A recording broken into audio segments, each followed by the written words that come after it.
balik lagi di malam Jumat, tentunya akan menceritakan tentang horor, teror, investigasi, atau lainnya.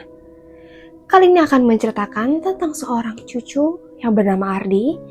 Mau tidak mau, ia menginap di rumah bekas peninggalan kakek dan neneknya. Mari kita dengarkan. Malam itu, hujan turun tanpa henti.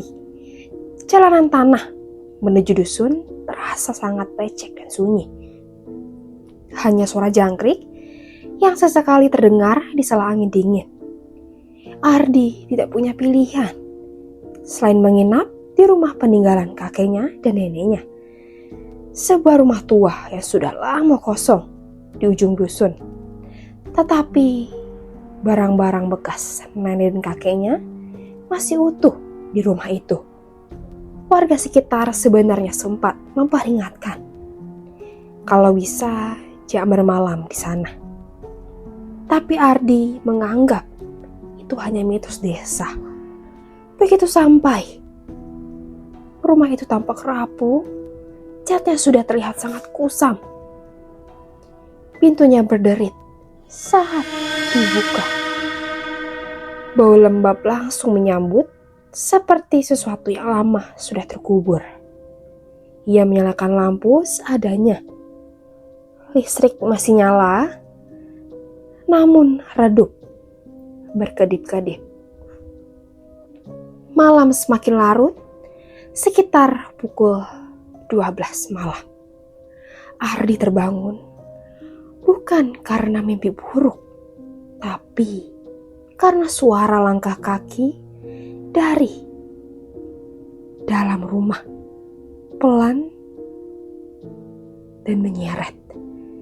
Seperti kaki yang tidak pernah kuat berjalan. Ardi menahan napas.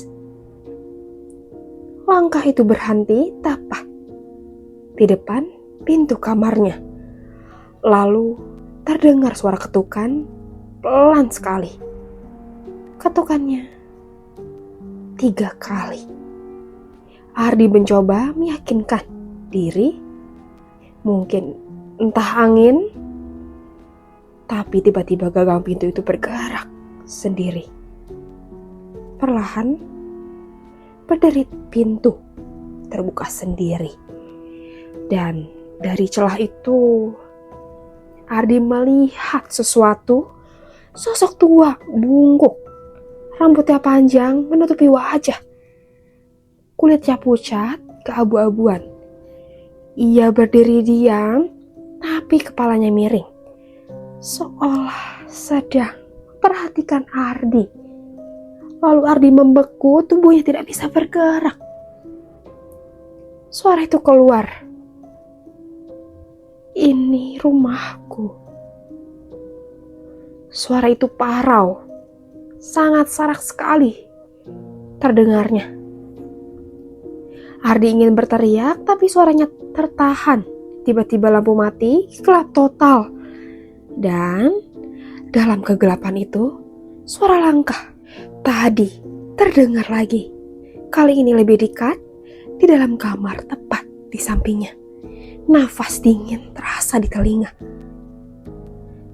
Kenapa kamu masuk tanpa izin?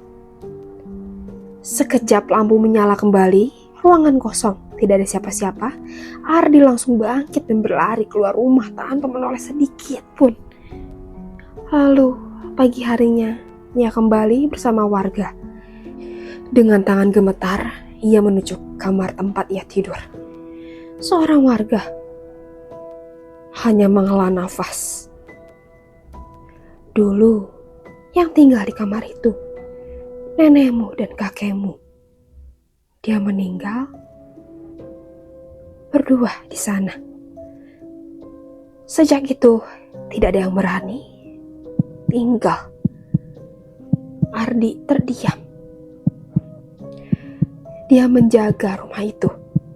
Sejak malam itu, rumah dusun tua kembali kosong.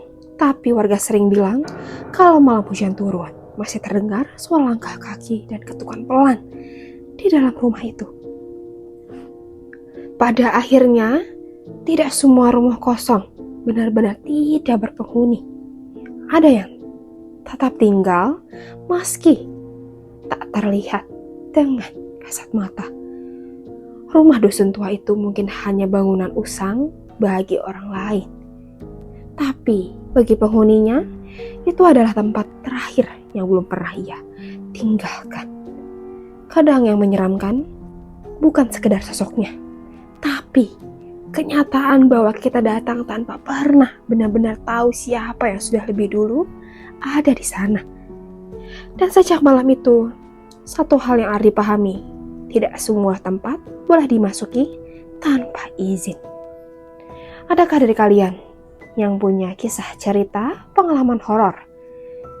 Boleh lempar di kolom komentar.